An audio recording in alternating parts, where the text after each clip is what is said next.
Hello, hello, good people. Hello, welcome back to another episode of Make America Think Again with Shaunavonn. I hope everyone is doing well or as well as could be expected in this moment of time and history that we're in.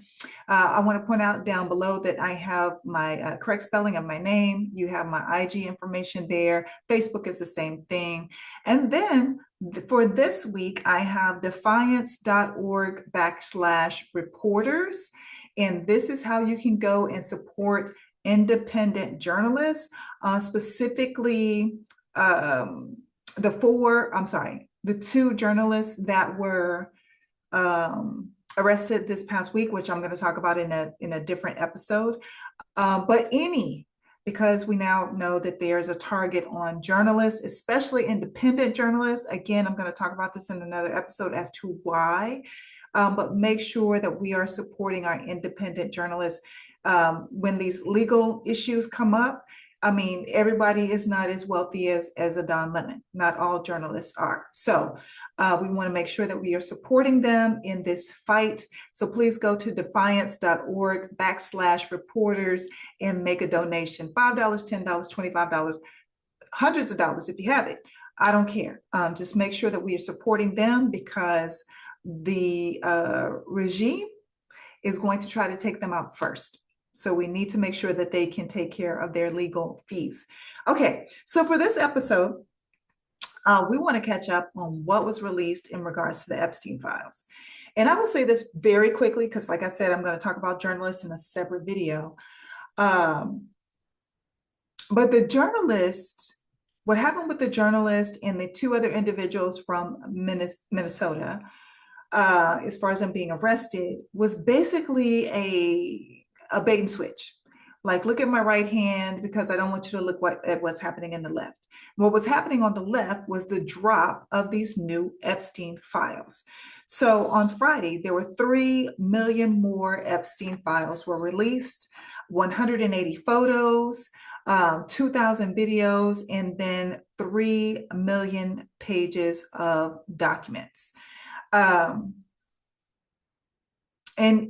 within those documents, the felon was mentioned thousands of times, thousands of times. Now, let me say this to you. The DOJ has spent thousands of dollars, upwards, I think about 80 some thousands of dollars, just in overtime to pay FBI agents and other people, federal government employees, to spend the extra time redacting these files. And we are still seeing not only, which I think is what they're trying to cover up, or who they're trying to cover up for, mainly the felon, he's still in there, but also we still are seeing the survivors, their names, their information has not been redacted. So they're left out there vulnerable for people to access their information. But then you have the other culprits, the co-conspirators, the other men who Epstein was trafficking out these young girls and children to, they are redacted, their pictures, their information. So the DOJ, needless to say, is not doing a great job.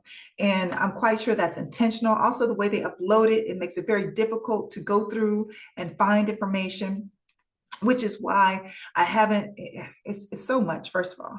And then secondly, it's so difficult to like plug in one bit of information and get it to pull up exactly what you wanted to pull up. And I believe that's by design because they want you to get tired and give up because there's so much information that they've thrown into these files. However, we will not give up. And there's so many sleuths out here. There's so many people that are looking at this information. We're all going to be able to connect the dots and pick up here and there. Like, you have this information over here on this person. I have this information over here on this person. Let's put that together. Let's connect that information. Okay. So moving right along, what I will say here is that because the DOJ is not willing to name names, and because they have made this process so disjointed and difficult for everyone to kind of comb through this information, I believe that we all should take it upon ourselves to name the names that we have found in our own personal searches, in all the videos that we've watched. I think we should all start sharing the names, because this should not be on the survivors. Number one, it makes them vulnerable again. It sets them up for these people to go after them again if they aren't already doing so. And then also other Americans, other freakish, crazy, unhinged supporters of the felon to go after them as well. So I think if we all were to share the information, they can't come after us all. And we're not sharing anything other than what is in those documents, what's in the Epstein files. So I've got a list of names for you. I'm going to read off the list of names, at least what I have found so far, the names I have found so far. Now, let me say this. I want to say this with a precursor. I don't know. Just because these names are mentioned, it does not imply that all of these people have engaged in illegal activity with children or otherwise. It does not mean that they have committed any types of crimes. It means merely that their names are in the Epstein files. Some do. Some are connected to some crimes. Some are connected to some illegality or attempted illegality, but others aren't. And it hasn't been proven in these files, but their names are there. Their names are there. And so if we put the names out there, then maybe you can connect the information to what one of the survivors has shared. Because I've been able to do that with the Sasha Riley information already. Okay, so I'm going to give you the names that I have seen thus far. I'm going to read them off, and you can connect the dots with what you've already found. Survivors might put out more information or give more statements where you can connect the dots. Hey, I heard about that when Shauna read off those names. I was like, who is this person? And I went and researched it. And they're a banking heir. And their home was called the Playboy Mansion of the East Coast. And da-da-da-da. You can connect it that way, because this DOJ is going to make it as difficult as possible for us to connect this information. And here's the other thing. Here's the other thing. I believe it should be incumbent upon these men and women, there are some women, that were involved, whether they were directly involved or they were aiding and abetting, or, they were turning a blind eye, but they saw all this shit happening in their face. I believe that it is incumbent upon them to clear their names and to say exactly why they have been listed in these files and what or what not they did. That should not be incumbent upon the survivors. That should be on them, because they shouldn't be in these files. My name's not in these files. And millions of other people, millions of other Americans, millions of other people across the world, because this was an international ring. Understand that. But there are millions upon millions of people across the world. Their names are not in these files. So I believe the people who are, it should be on them to clear their names. Okay, so let's start. I've already listed the felon. I'm going to say his name because it's listed in y'all know how much I hate saying his name. I'm going to say his name because it is listed in the files as such. Donald Trump, Elon Musk. And let me tell you this, on Elon Musk, clearly he has lied to us, because he said that, oh, Epstein was trying to get him on the plane, but he didn't want to go. He never wanted to go.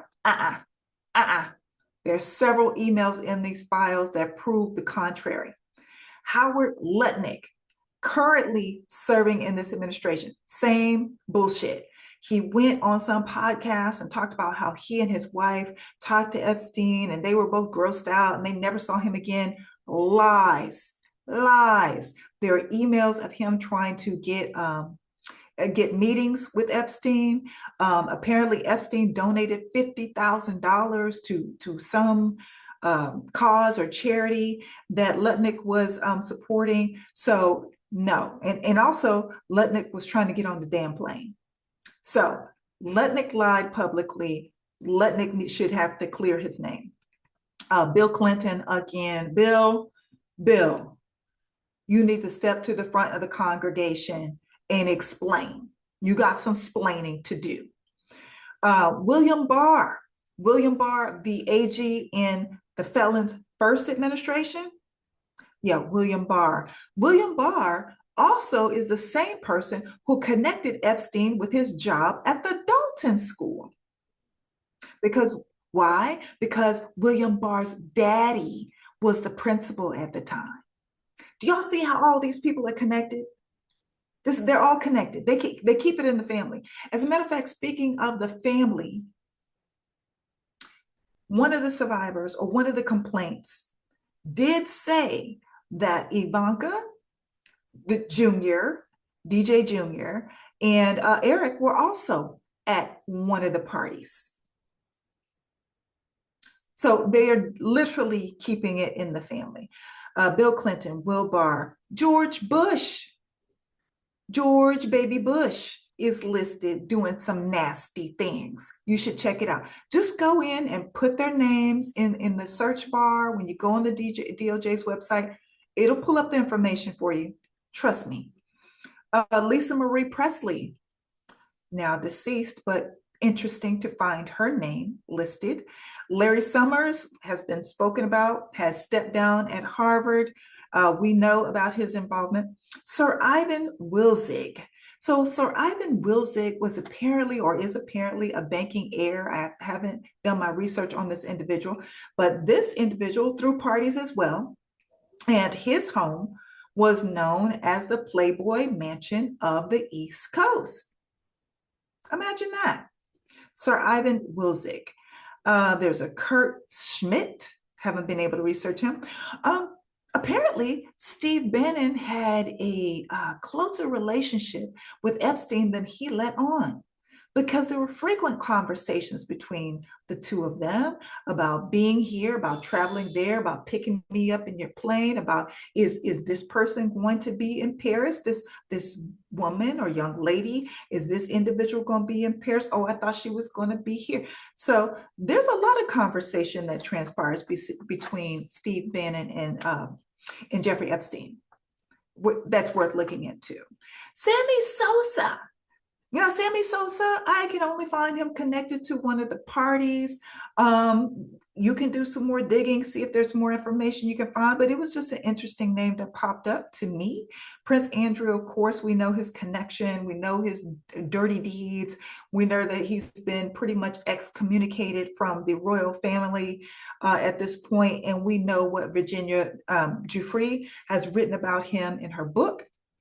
Let's see, Alexander Guest, Tony Blair. Tony Blair has worked in someone's administration as well. Brock Pierce, Glenn Dubin, Jess Stanley, Jamie Foxx. Now, Jamie Foxx is mentioned as being at a bar. I want to be, correct me if I'm wrong, if somebody else out there has read it, but being in at a bar or a party, and as someone came over and told this young woman that he was willing to pay good money for her company. Jamie Foxx. Jay-Z.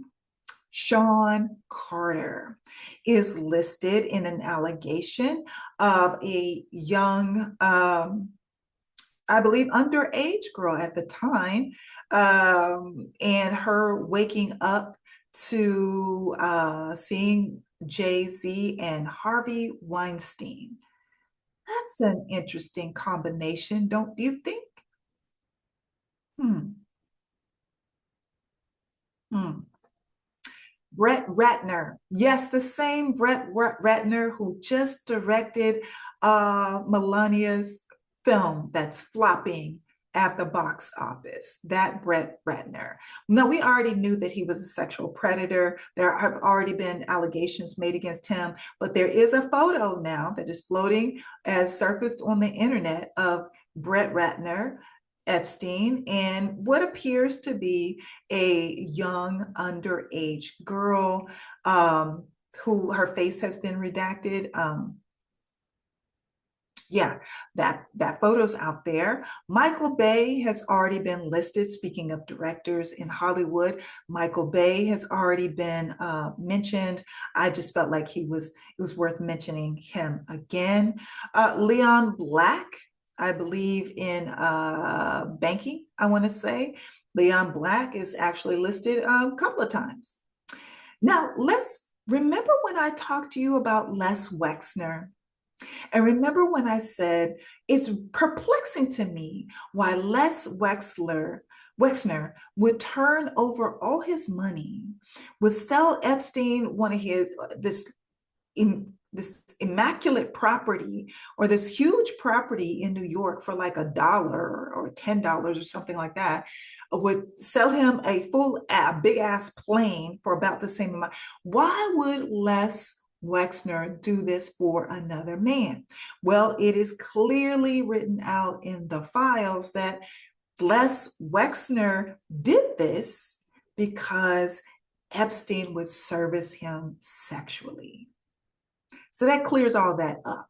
It's exactly what I suspected, but that clears all that up if these allegations are true. Let's see. Second page. There's a Steve Scully who is mentioned. I believe I said Jess Stately. There's a previous Prime Minister of Australia. There's email correspondence between Melania and Ghislaine Maxwell. I believe that Melania has said that she didn't know these people that well. I believe that Melania has a current lawsuit where she's trying to take Michael Wolff to court initially, but I think that she filed for it to be dismissed just last week. Maybe because she didn't want discovery to come out. Maybe because she didn't want these conversations to come out. But there are emails. There's email exchange between her and Ghislaine Maxwell. We already have talked about the previous Prime Minister of Israel, Ehud Barak. And he's definitely listed in Virginia Giuffre's book as being the most violent individual that she was trafficked to. You might want to, if you haven't already read her book, please do. There's a Jessica Krause that's been mentioned, a Kara Rudd been mentioned, an Eva Anderson Dubin mentioned. Also, Virginia, she mentions a couple. She mentioned some more people in the political realm. I'll have to go back to her list as well. And then Pusha T. Pusha T is listed along with Jay-Z. I believe he's listed as like one of the what would be the proper term for him? One of those that they're the person who goes out and gets the girls. Like we first thought Ghislaine's only role was the recruiter. We thought that, but now we know she really ran the business of all of it. So Pusha T is described as that person, like the recruiter of the girls. And so he's in there. And then last but not least, Robin Leach. Robin Leach is deceased now, but there is testimony that was given to the FBI that Robin Leach, or this individual, witnessed Robin Leach not only grape a underage girl, but also strangle one to death, which leads me to, oh, wait. So back to the felon. He threw calendar girl parties. That's what they were called. Calendar girl parties. And this included girls as young as age 13. That's the youngest documented, the youngest that the FBI and law enforcement has taken information from. Let me put it that way. As described in the Epstein files, that he would host these calendar girl parties at Mar-a-Lago. Epstein would bring the girls in, the underage girls in. The felon would auction them off. And prior to auctioning them, he would measure their vulva and vagina with his fingers. And he would, I guess, give out this information to the crowd of dirty ass, nasty ass, old, creepy ass, weird ass, pedophile men. And they would auction these girls off. These girls were then raped and forced to perform acts. And then they were threatened. They were threatened with death if they ever spoke of what was happening.